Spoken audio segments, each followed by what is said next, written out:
So really do believe God is cheerleading everybody. He's cheerleading my friend in the Middle East as well as he is me, and he was cheerleading us when we were half drowning in the baptistry, and he's cheerleading us now as we're trying to figure some things out or be at peace with ourselves and the world around us.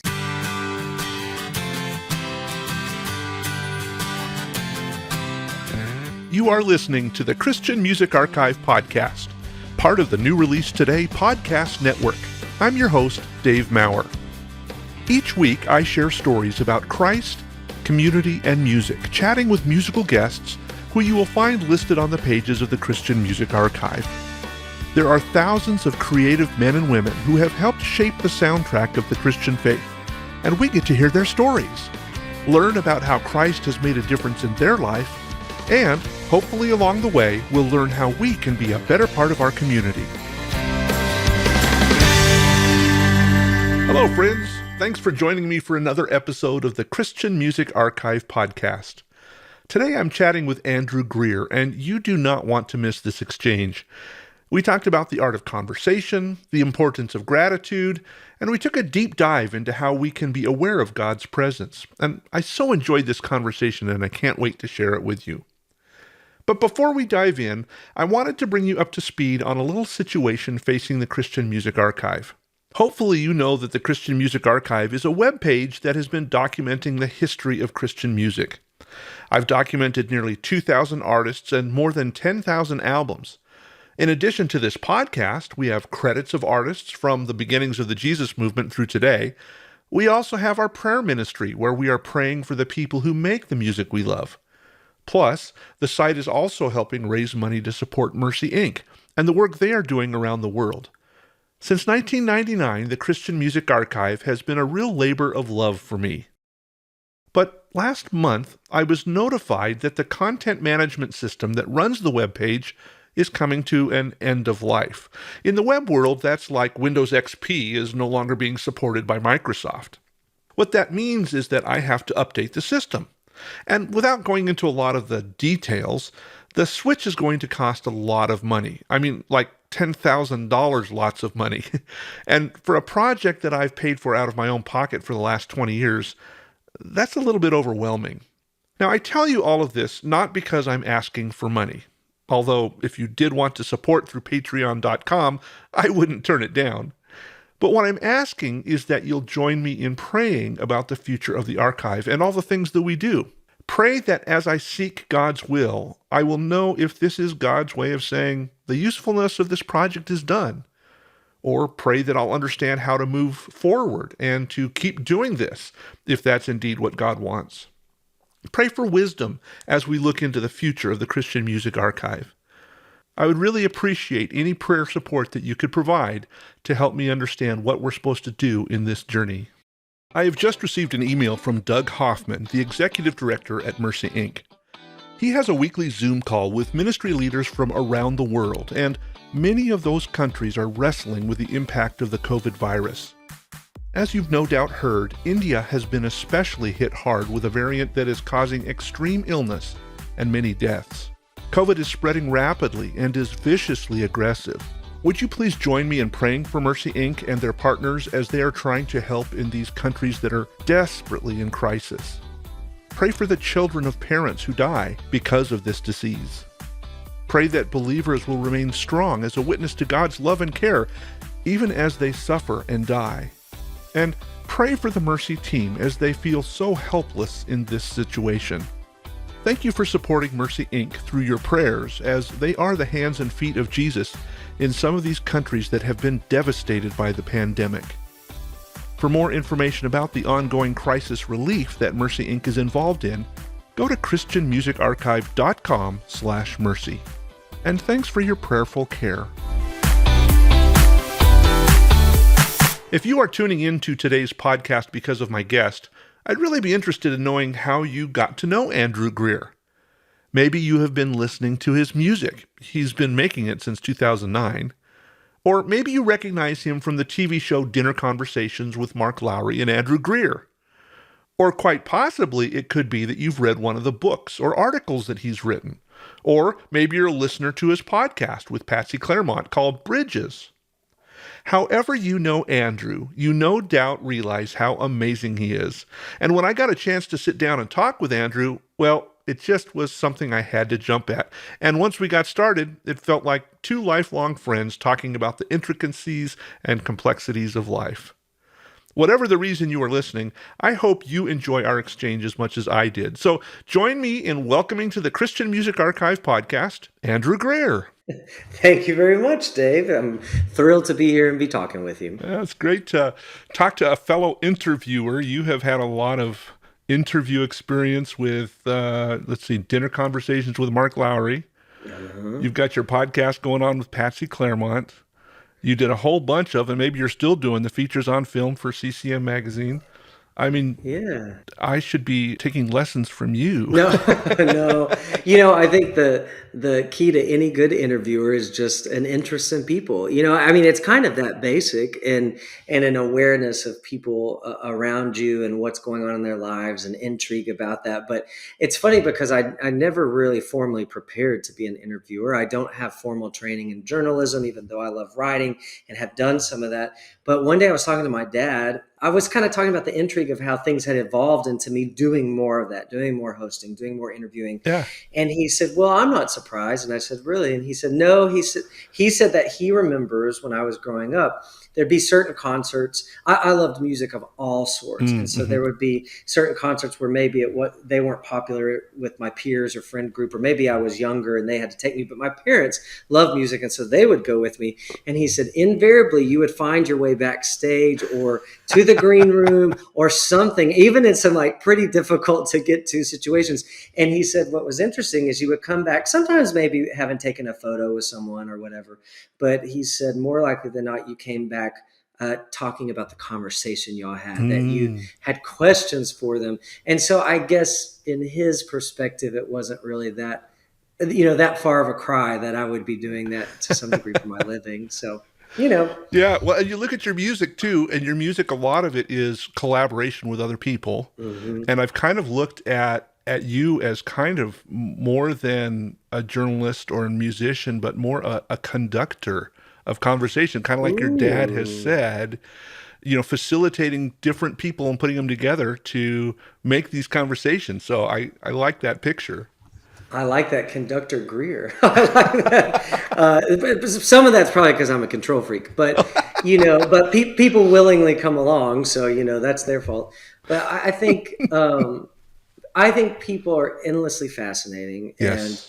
I think anyone who knows me, that to get to the bottom of me, well, that's impossible, and I think that's true of anyone else, and I really think that's part of our imagery of God, within Mm, us, because if God is truly infinite, we don't dial him in. yeah. We continue to relate to him, we continue to learn more, we continue to see more layers stripped away as we know more, and sometimes to our great surprise, Uh-huh. it's not always what we expected.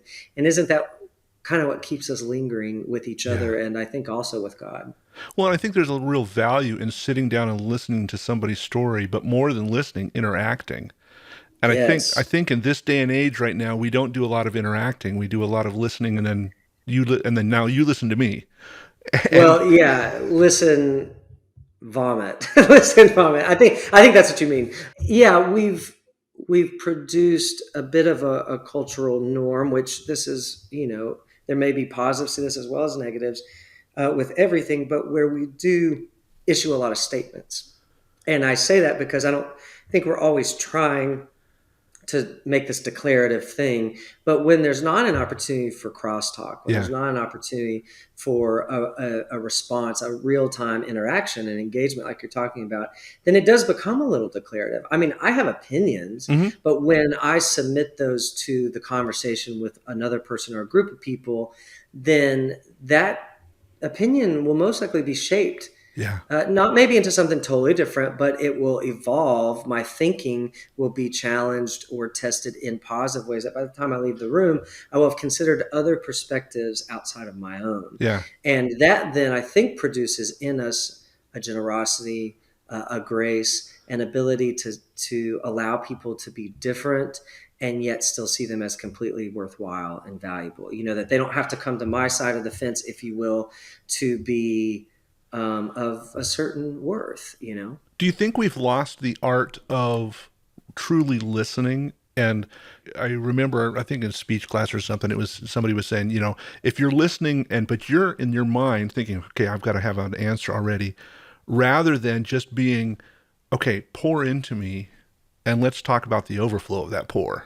Have we lost the art of it? I always err shy of that we've lost anything. It's Mm, more like, did we get distracted from the art I of it, like that. or are we finding it a little more challenging to make space for the art of it? But yeah, I think that's exactly right. Probably somewhere along the line, all of us have been taught that when we engage with another person, to truly listen means we're not thinking ahead. We're not Mm, hmm. calculating their responses so that we can have our next question. Our questions truly come out of that line of conversation. And so, even you want to take it back to being an interviewer, and you know this too. So, even you can have a line of questioning, and certainly there are some people who are not as talkative as others, and you need to lean on that line of questioning, right?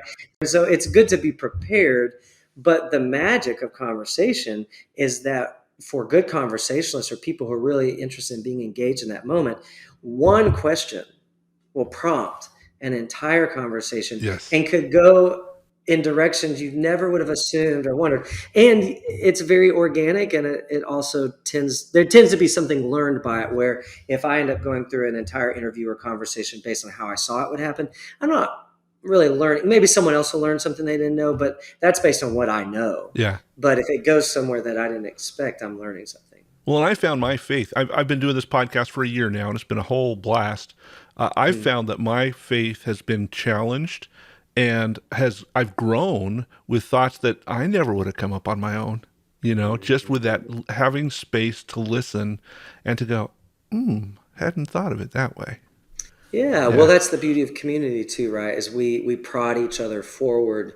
Community is meant so that we do spur each other on yeah, to new ideas, new thoughts, and and to new questions. So hmm, that, I mean, that's kind of when Mark Lowry and I first started talking about dinner conversations, and the idea was, if we present these conversations kind of for you to view, so you're kind of an observer of them, but if we present those, maybe it will create within these people new ideas, new thoughts, new questions that then they take home and yeah, they start those questions around their table. Like, that's influence. What happens around our times of communion in safe spaces, which would a lot of times be our family or our close hmm, friends or whatever, then out of that can grow perspectives that, uh, in all, I think this is in all reality, that can produce peace. That hmm, instead of waging war, we get to wage peace, and instead of being in constant conflict, not that conflict isn't normal, right. we're also in unity.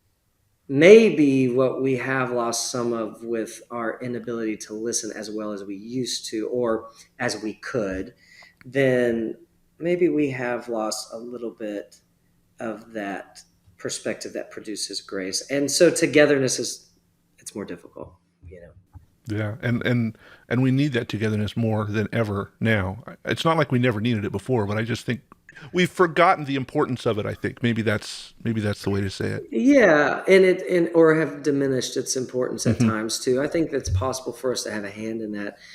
So togetherness is just by design. You know what I mean? I like my alone time, and I definitely find I want to. I love hiking, and Yeah, I love doing that. I love taking people on great hikes I find, but I often like to discover new ones on my own, to kind of see what they have to yeah, offer. And it also gives me a chance to be in my head, and in a safe environment, because I feel like when I'm working out with physical exertion, so I'm climbing these trails, it gives me, because I like productivity, so I don't necessarily love to sit and meditate, or it's harder for me to yeah. sit and I hear meditate. you. But to take it on the trail, I can kind of be working out a couple things at a time.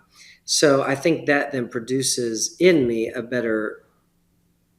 I think the design is to be together, and I think productive alone time or healthy alone time, which would be solitude, not isolation, Hmm. allows us to be together in healthier ways. You know what I mean? So either it's we're together all the time, I don't want to address any of my issues, I don't want to be alone because I'll have to be with myself, or I'm constantly with myself, I can't get out of my own head, I'm spiraling. Both of those things can cause, I think, a difficulty in relating to others and being healthy. But I think with some time spent alone and the priority of being together, I mean, that's Jesus's life, right? Well, and so often we look at the extremes, either side, but really it's that amalgamation in the middle that's where health is. As in everything, right? Yeah, Balance is, exactly. even you go to John, right? And what is Jesus? He's the perfect balance of grace and truth. Perfect balance has never described any one of us, but it does That's describe, true. Jesus. So, Well, we yeah. just kind of just jumped right in and went gangbusters, and I love it. I love it. But one of the questions I wanted to ask, and your dad kind of prompted that, is that you, from an early age, were going in. Do you remember the first quote unquote interview that you did, whether it was organized or forced backstage? Well, okay. That's a great question. I think the first one would have been CC Winans. Oh wow, that's a high bar. Yeah, right. Well, again, it was one of these very unintentional moments, or not planned. But I was probably 11, and I grew up pretty rural in Texas, so we had to drive an hour and a half, sometimes 2 hours to see the concerts we wanted to see. But I loved black gospel music even at a young age, and so Cece, there definitely was a draw. And plus, she was also on the radio and stuff, so she was like she was kind of my entry point into black gospel because she was also CCM Yep. and kind of mainstream too. She was everywhere. But anyway, so we went to a concert and I got to meet her afterwards. And I remember I went up to meet her and I had a poster to get autographed or something. And she stood up and she Mm. said, "Hi, I'm Cece." And I was like, "I know who you are, and I just shook her hand and said, "Hey, I'm Andrew." And you know what? Actually, she started asking me questions. Oh wow. And she kind of said, "How'd you enjoy tonight?" But then I told her I was a musician and I already played piano at the time. And we started talking about piano and all that stuff. So really, maybe Cece taught me a little bit of the art of conversation. Mm. But I will never forget that moment because, one, my parents are so cool, and that they were kind of standing in the wings, Yeah. just let me, that was not their moment. And, and then to have the humility that was so evident within who I thought was such a superstar, and really Yeah. she was. This was the mid '90s, and I think taught me a lot of things, but it also gave me a lot of appreciation for. At the heart of it, Cece was saying, "I'm a musician and you're a musician Mm. too. We have a lot we can relate on." And Yeah. maybe that's what taught me later, because some people would say, "Well, what would I ask these people?" Or, I've gotten to interview a couple of people that I'm really big fans of, Hmm. that's a really cool honor. And some people would say, "What would I have to ask them, beyond like just tell them I like them the song?" And I was like, "Are you kidding me?" There's a wealth of things to ask them that I want to know. I want in their brain. But part of it's like that mutuality of, well, no, I bring something to the table too. There's Mm. self-worth Yeah. that comes into good conversation because it says we all legitimately have a place at the table. And I think the best of musicians love collaboration and they Mm. love conversation, and they're all about it because music can't be done alone. Right, right. So, Well, I look at that and hear your story as being a kid and, forcing your way backstage or whatever. But a lot of people look at maybe they have a vision of something they'd like to do or a dream or a goal, but they have in the back of their mind, oh, this will never work because blah, blah, blah, blah, blah. How would you recommend saying, push past that and go for what you're passionate about? I mean, for you, it didn't sound like it was really even a thought with Cece. It was just, oh, I get to see Cece on. But I'm sure hey. I'm sure you've had situations where it's like, well, that just didn't work out. What's caused you to say, I'm going to continue Sure. doing that? I definitely have had situations where it didn't work out, for sure, in a myriad of scenarios. I mean, if you list all the things like you were that I do in each of those scenarios: musician, podcaster, TV host, writer, in any of those scenarios, there have been a list of disappointments, and there have been a growing list of cool things. Mm, I think one thing to do is be reflective first.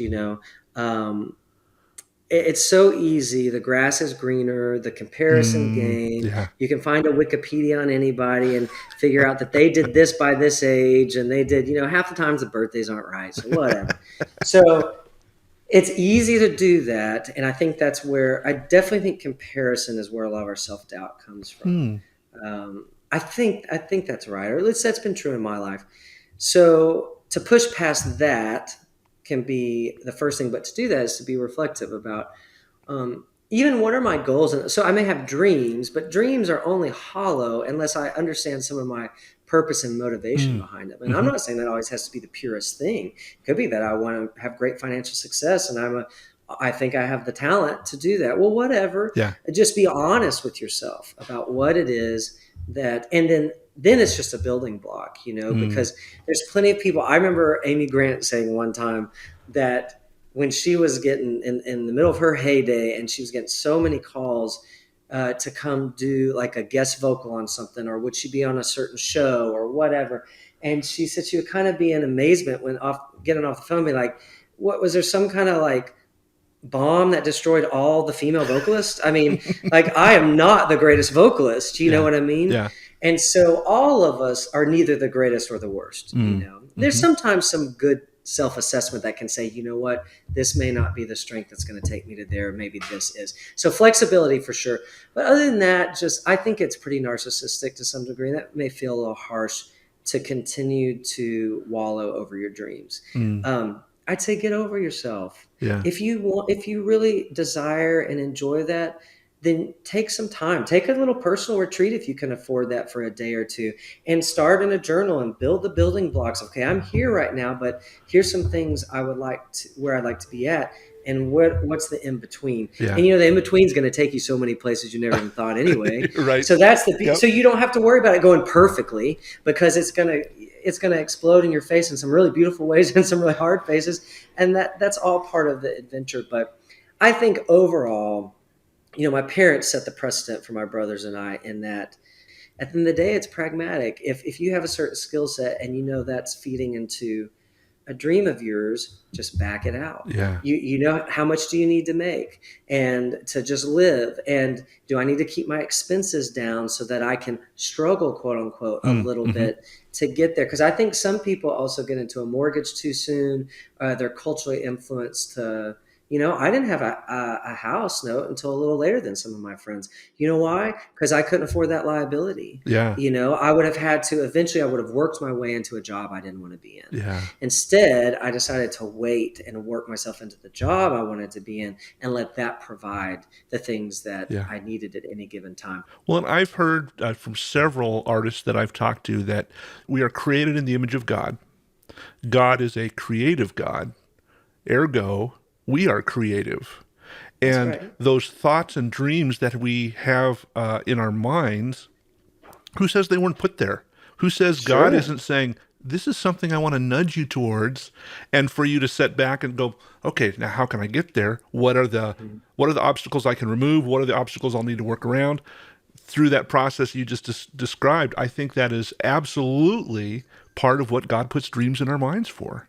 What is where there's no vision, people perish, is the Bible Right. says. Yeah. Right. I think creativity is imperative. I think you have a brilliant point there. And indeed, I would agree with those statements that we were created in the image of a creative God. Therefore, we are creative. And a little creativity, which I think it's really easy to be lazy about creativity. And I Mm-hmm. say that even as a creative who's very driven by creative efforts. It can be it takes some emotional energy. It takes some mental energy. It takes a little discipline. Creativity is not exercised without discipline. So those are all the questions we have to ask ourselves: of why am I not being creative to do these things? And then we can get creative, like you said, with our finances. Yeah. Okay, let's shift this around, and we can get creative with even where we live to some degree. Well, is the hotbed of do you need to associate with a network of people, a community who are knee deep in what you're wanting? Is it worth it? I think we prize comfort many times over all things, and I'm speaking to myself here. So because I prize comfort, I'm just short of, just Mm. shy of what I'd like. And the people who I admire the most, that are, not necessarily people I know, but maybe they're in some field or have been very successful in that. But when you read through their bio, especially as they get older and there's more information to know, Yeah. you realize they forfeited comfort above all because they really truly believed it wasn't just a dream that was to serve themselves. It was a dream that they believed Mm, served their communities around them yeah. and at times the world around them. Well, if you have that kind of motivation, ain't nothing going to stop you Yeah. from figuring that path out and continuing down that path. And then my counselor would also say, to write down the things that you participated in this year, Mm, that you were involved in, and that you were able to produce, that you would have peed in your pants about when you were 13. That's yeah. what, Yeah. and then make another column. And here's some things I still want to do. So it's both motivation and vision, because, like you said, we die without it. But it's also a spirit of gratitude. Look at these things that Mm, you would have stayed up all night dreaming in your head about, when you yeah. were a kid. So sometimes we also forget that it's, perspective is always a struggle, but gratitude will Yeah. expand our perspective faster than anything. And it also allows me to be equally excited about all those things on the list of my peer as well, because Yeah. we share the treasure chest. It's not for one person. Yeah. Well, and I'm a big type A planner, list maker myself, and for me to be able to look back and say, oh, look at all the things I checked off. That is a very rewarding Hmm. thing, and when some of those are seemingly insurmountable steps, and then all of a sudden you go, oh my gosh, I did those. Now I may have Hmm. had help, I may have whatever, but I still did those, and that's a good affirmation that keep shooting for the moon. What is Yeah, it? absolutely. Keep shooting for the moon, because if you miss that, you hit the stars, right? Yeah. You land among the stars. Yeah, that's right. So you talked a little bit about the fact that really music was your first love, and listening to. How did you get started in music? Was that just something that was naturally coming out of you, or did mom force you to take piano lessons? Well, a little bit of both. For me, music had a hold on me before I even took the inevitable piano lessons, And Mm-hmm. so, my mom is a musician, an organist, trained in the classical Mm-hmm. nature, but has been in church music for years. And so for my brother, I have two older brothers. For the three of us, she started us just like she would at one point she had some students, and just like she would any other student. That's at 7 years old or Mm-hmm. second grade, because second grade is when you could kind of independently, you were good to read your own Right. assignments. She didn't want to hold anybody's hand. So she still doesn't want to hold anybody's hand in that way. So anyway, but so at seven or second grade, whatever it was, I started with the same books as everyone else. And apparently, I don't totally recall every bit of this, but the piano was in our family room, which its back was up against the wall. That was then on the other side of that was the kitchen. And Mm. apparently, my parents had to tell me to stop playing it. So, at some point, it was like, "Would you take a break?" So go to the creek. We're done with that for now. Yeah. But I loved it so much. So practice came easy to me because I was old enough to be independent in my study to some degree. My mom just let me keep moving myself forward. Yeah. And then before long, I was finding, like, this was I guess in the early 90s, there were a lot of music photos for popular music you'd hear Right. on the radio, whatever, that would have the piano accompaniment to Yeah. it. And I just started learning the accompaniment. And then I remember fourth grade, I was accompanying the fourth grade musical for the music teacher. Yeah. I always had people who opened up spaces for me to keep growing in it. So music was my first love, and piano is still my primary instrument, still where I feel most at home if I'm going to sit down with an instrument. But then that was fashioned by listening to records. I mean, I Mm. just didn't stop listening to music, to Yeah. tapes and then CDs. And Columbia House was my Oh, dream, yes, where you could yes. get 20 for a penny or whatever it was. What happened to that? So I'd listened to a lot of music. My parents also saw that in me, and then were very, very willing and open to take me to shows, Hmm. sometimes very far away, if that, until I got old enough that my friends and I started going. So I just, every aspect of music. And then even in church, growing up in church, music was my total language of connecting with God. Mm-hmm. Like, I still struggle to sit through even a 15-minute sermon, and I don't think I'm easily bored, Yeah. but it's just not how I receive information the best. So music kind of engaged all of my senses, and I felt like I had a way to pray. I felt like I had a way to talk to God. I wonder, without music, for me, it's where friendship with God, it just feels like where it always was, Hmm. you know? It almost sounds like you're saying music is your native language, Yeah, I think, and English is kind of just, well, that's a side effect, but yeah, yeah, it feels that way a lot of times, and I don't wonder if it doesn't feel that way for a lot of people.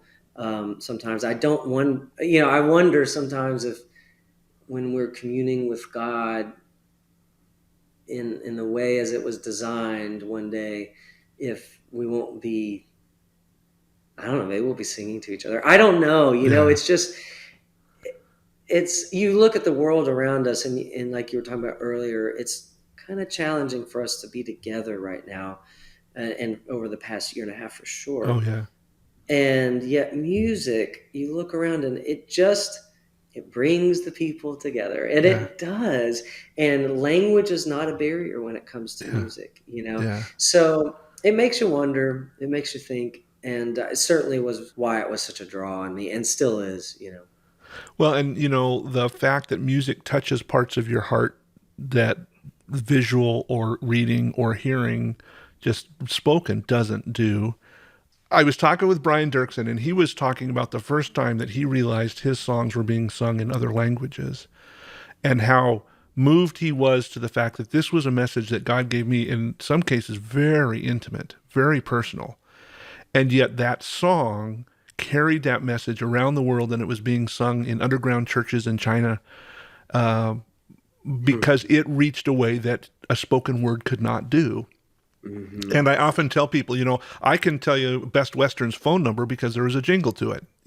There's all this stuff that music, I think it's like the capsule around a bitter pill, maybe, that makes it easy to Yeah. swallow, that we can resonate with it, and it's tolerable. And now I can listen to stuff. And how do I memorize scripture the best? If it's got a tune to it. Yeah, that reminds me, when you're talking about Brian, I was in Bulgaria, and I had been booked in all these different places by some missionaries over there. Hmm.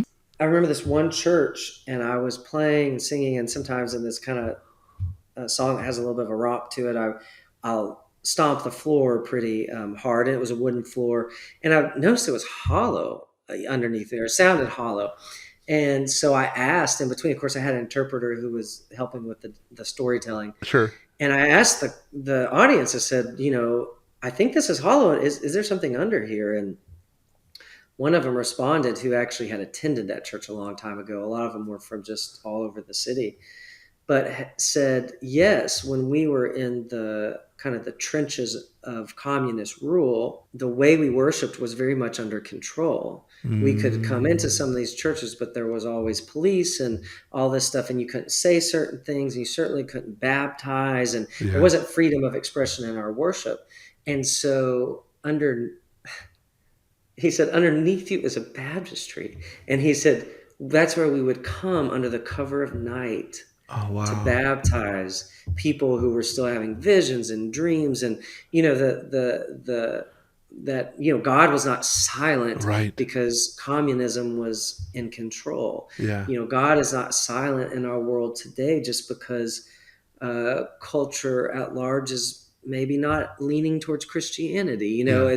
It doesn't silence God. And so it was really cool to hear about that. But then I even translate that back to music. It's like I would not have had that specific experience Hmm. and had that specific dialogue, which helped them remember where they had come from. Yeah. Because some of them told me afterwards they had been feeling fairly despondent just in their own way of living in Bulgaria in that moment. And that reminded them of come a long way to be able to be in a concert where they could express themselves freely. And then for me, coming from, kind of the gateway to freedom that we, have purported to be in America for so long, where we do take a lot of freedoms for granted, Yep. including our ability to worship as we choose, which still is intact.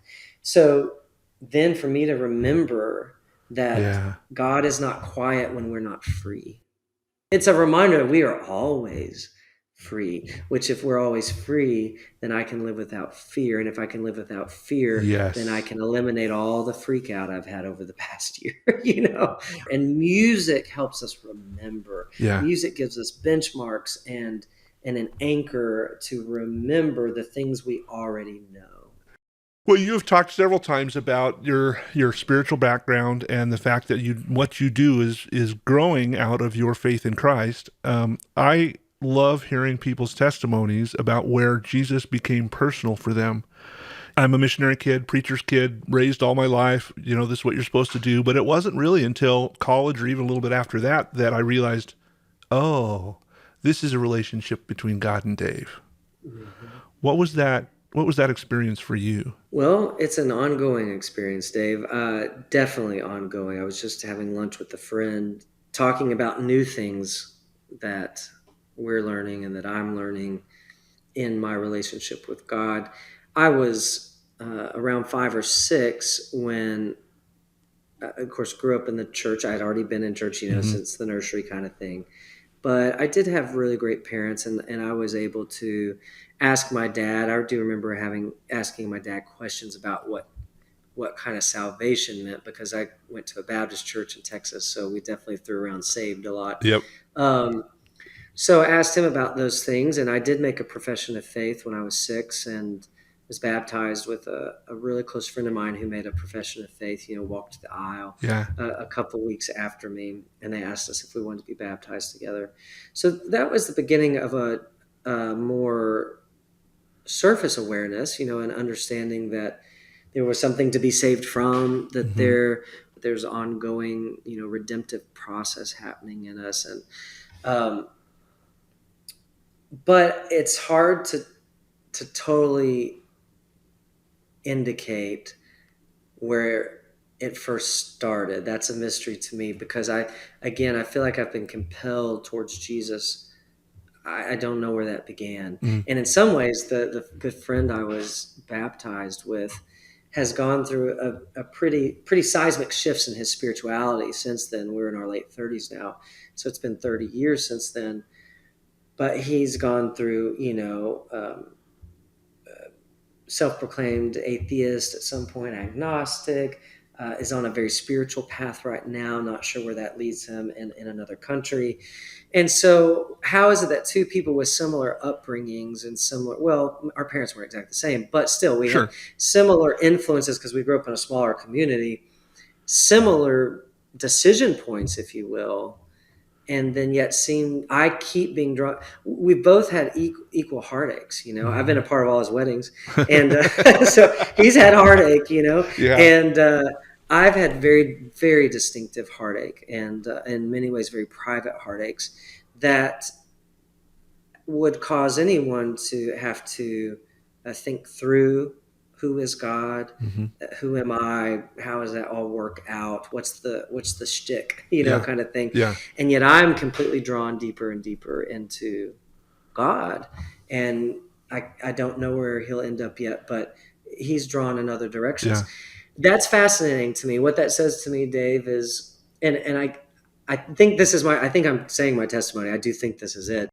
It's a lot more mysterious than I would at different times want to give it credit for, because I like to be in control. That we are drawn in by God. I am still and this probably comes with me being a feeler and a musician and all that stuff. I am still a great hoper in the redemption of all things.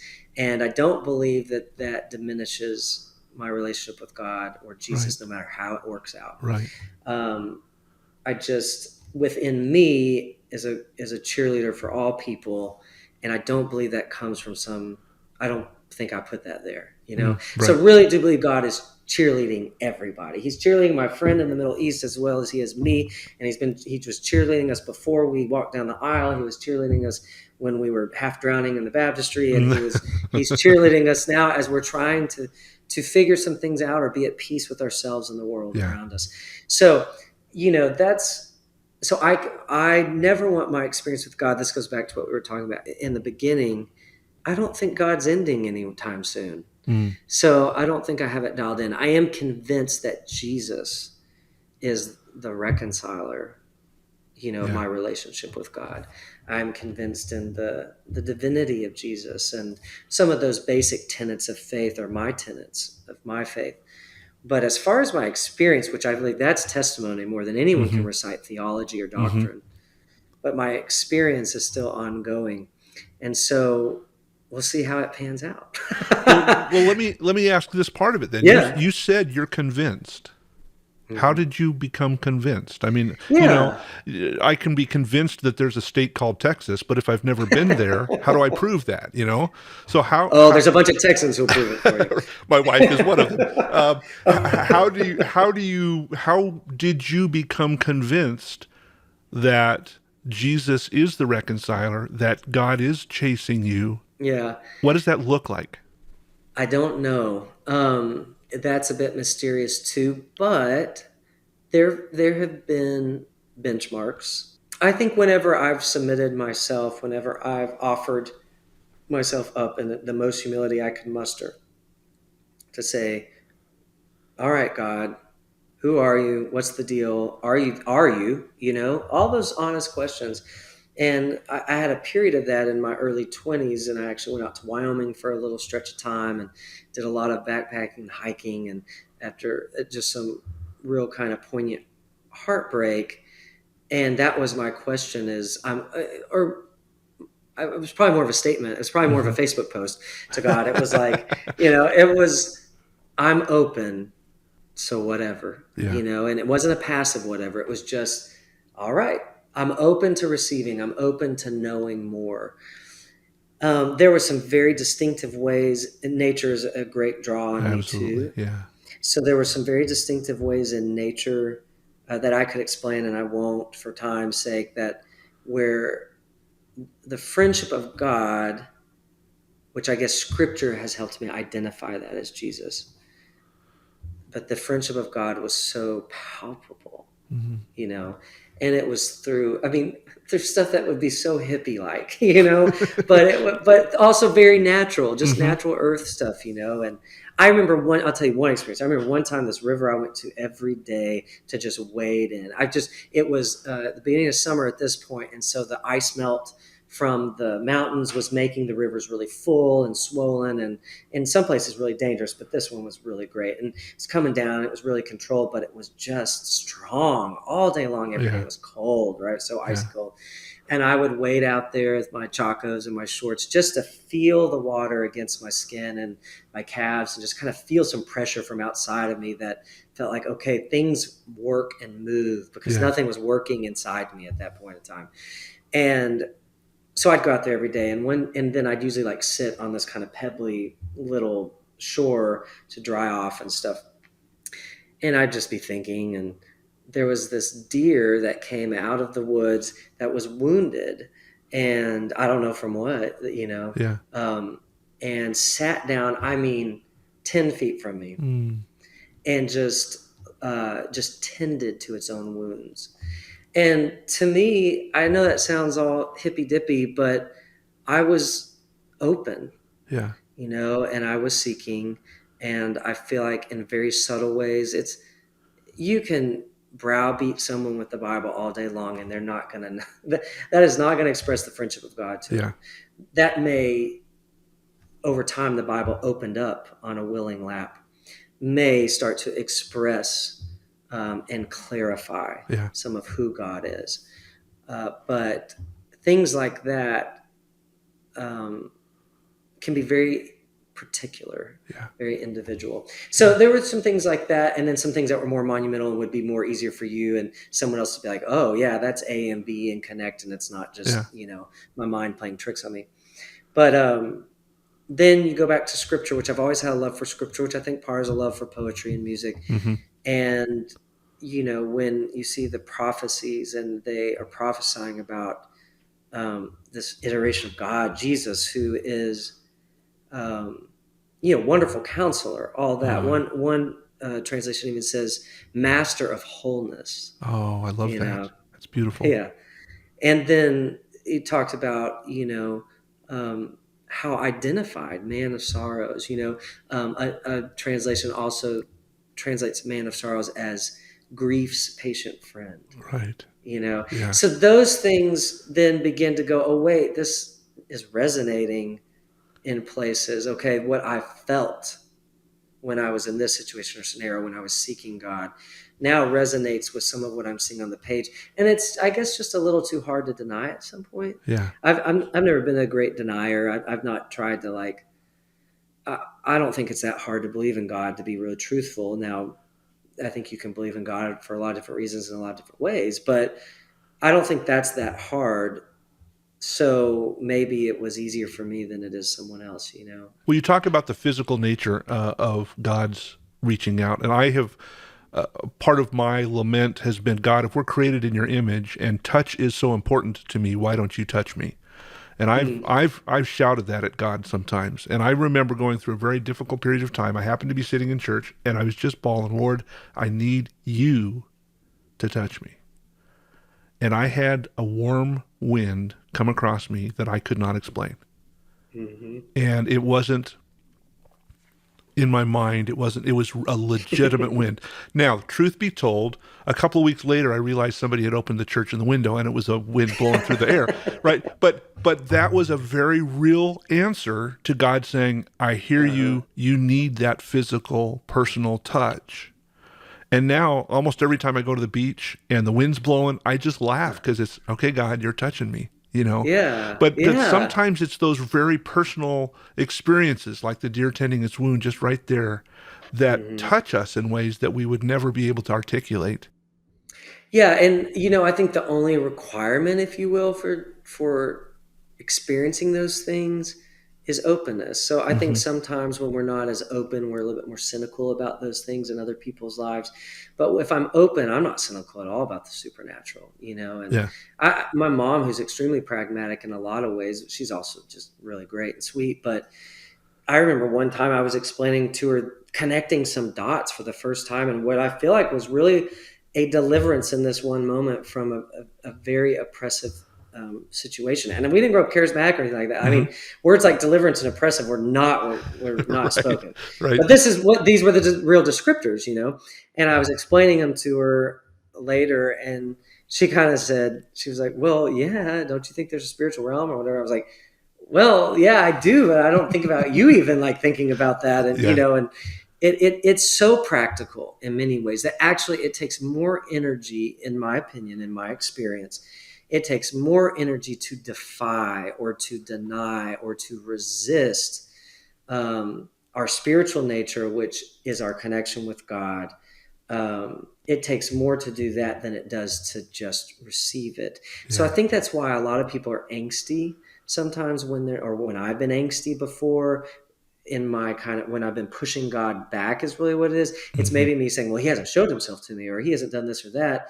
But really that angst and stuff is just because I am not relaxing into receiving, you know, and, Mm-hmm. uh, but it's, you know, there's a place for everyone on the spectrum of belief, I Mm-hmm. believe.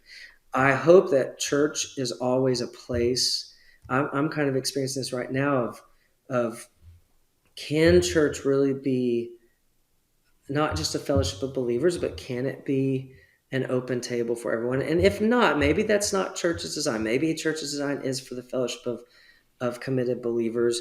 Then where do we, you know, spread out the table of God? Where do we Mm-hmm. to make that available to everyone and to also press into that to remember that I'm created in God's image and so is he and so Mm-hmm. is she. And regardless of how I feel about anything political or cultural or whatever, that, you know, he, she, him, they, whatever Mm-hmm. is created in God's image and are on a journey, I believe, of relating to God. So it just takes the gavel out of my Yeah. hand. You know what I mean? Like Yeah. I let go of that gavel a long time ago, probably because I was hitting myself with it the most. But Yeah. and I was done being bruised and beat up by myself. But also I don't even want an opportunity to beat up someone else. I just am not interested in it. And I don't think that the life we are called to as if we are followers of Jesus in any form or fashion. I cannot find it in scripture. I cannot be convinced of it on some kind of practical, experiential nature that this works. That that judgment is some kind of key Mm-hmm. to the kingdom. Mm-hmm.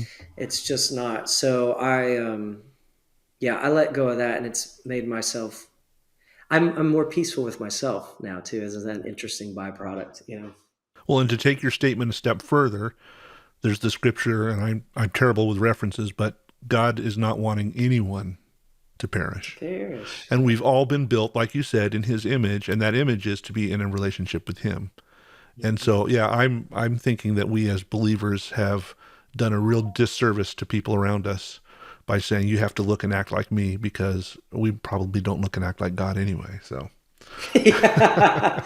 Well, that's a good thought. well, I want to talk a little bit. I know we're running out of time, but I want to talk a little bit Sure. about your new album. You've got a brand new Okay. album out, Tune My Heart 2. It's the second in a series, Songs of Goodness and Love. And again, some really amazing conducted, if I might say, hymns. How did you come up with the choice of these specific songs for this specific collection? Yeah, well, "Tune My Heart," the first one, which we didn't know would be the first of two necessarily, but it was really designed as kind of a specialty project um, for um, for Christian music, essentially. And so I'd collected different artists and hymns and written some songs, and some were instrumental and some sung, and I'm all on all of them in some way and producing it. But it was this kind of Andrew and Friends thing. Well, we did that, and we recorded it. We kind of did the premise of it late in 2019, recorded it in January 2020, set to release in March, Right. mid-March And then what happened 2020. then? Yep. And then, yeah. And we had already wanted to theme it by peace, which is not some like unusual moniker to do a record under, but it's just how we had thought about it. So every hymn or every song we wrote, everything was meant to, theme peace. Well, that of course became really more poignant than it has been in Mm-hmm. recent history. The search for peace, or the ability to relax into peace when things are all a jumble. So then when that did well for us, and so when we decided let's do a second one, but we're coming into a different season, Yeah. everything's seasonal. So what should these songs reflect? The first one was "Tune My Heart," songs of rest and reflection. This one is "Tune My Heart 2," songs of goodness and love. And the idea was just to paint a little bit more of to lift the chin a little bit. To Mm-hmm. what are songs that could be a lifter of the chin, raise the eyes, open your eyes. And as we began to reconnect in public spaces and be more confident in our ability to be together, the songs that we wanted to choose, and some of the artists that collaborate are more extroverted than you have a lot of introverted artists like the Sandra McCrackens and Cindy Right. Morgan and stuff on the first one. And on the second one, you've got Anthony Evans and Point of Grace and Buddy Green. It's kind of more extroverted. And we just wanted that tone, even in the instrumental and the Appalachia sounds of it, to really let people enjoy the space they were in when they were listening. And a lot of Yeah. people who were familiar with the first one and then became familiar with the second one, we'd get notes and emails and messages on social media and stuff that were like, "Oh my gosh, we didn't think it could be better. We love this one even better," which of course is always great for a sequel. Yeah. But I think it's, I don't think it's actually, I don't know what's better or not. I think it's maybe just, hopefully that's a testimony to hitting the spaces that we're in. For every tear and every pain, through the longest night and the deepest ache, down every wrong road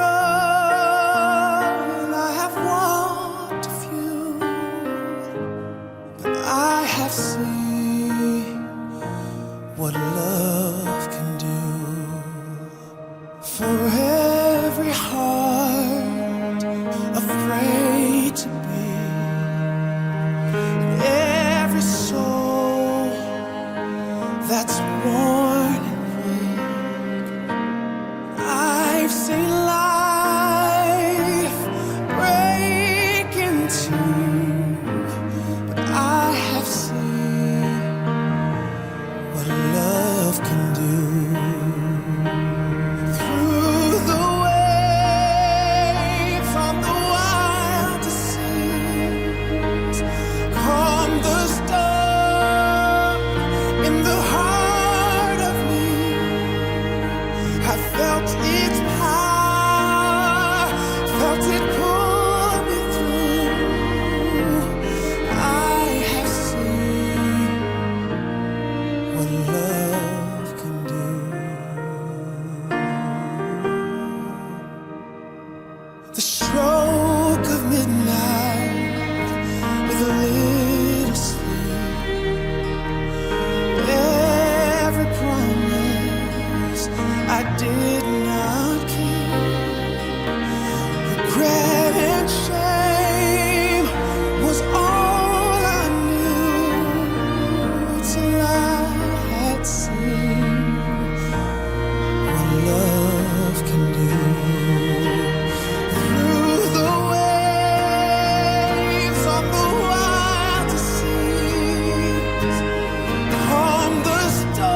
I think a lot of people are drawn to the song "What Love Can Do" that Anthony Evans does, and I wrote that with a guy named Joel Lindsay here in. Well, he's in California now, but just a wonderful writer in Nashville and in Christian music for years and years. I was revisiting some songs in my files and was like, "Hey, Joel, did we ever do anything with this one?" No. And I said, "I really think Anthony could do this." So it was in its own way handpicked for Anthony, and I just think he's got an incredible presence and vocal, and in my opinion, really delivered that song. And if you're talking about like with the theme of our conversation today, in and out, I think "What Love Can Do" is a really beautiful thought.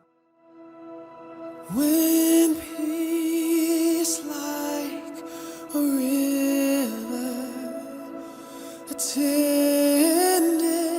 my way, when sorrows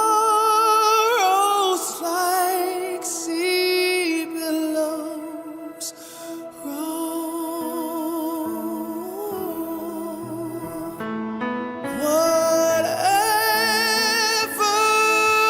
my lot thou hast taught me to say, it is well with my soul. It is well with my soul. It is well. It is well with my soul.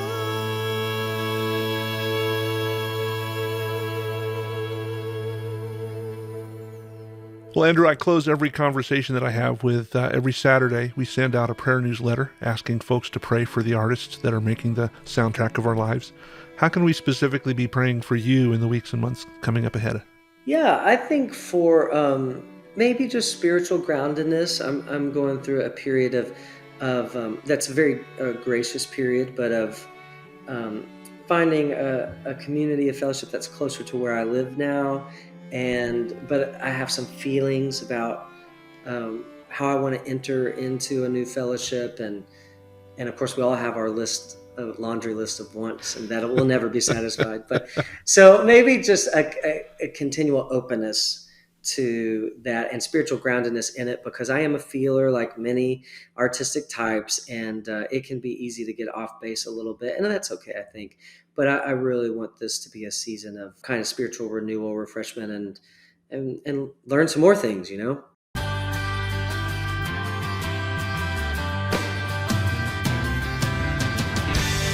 I'd like to thank Andrew for chatting with us today.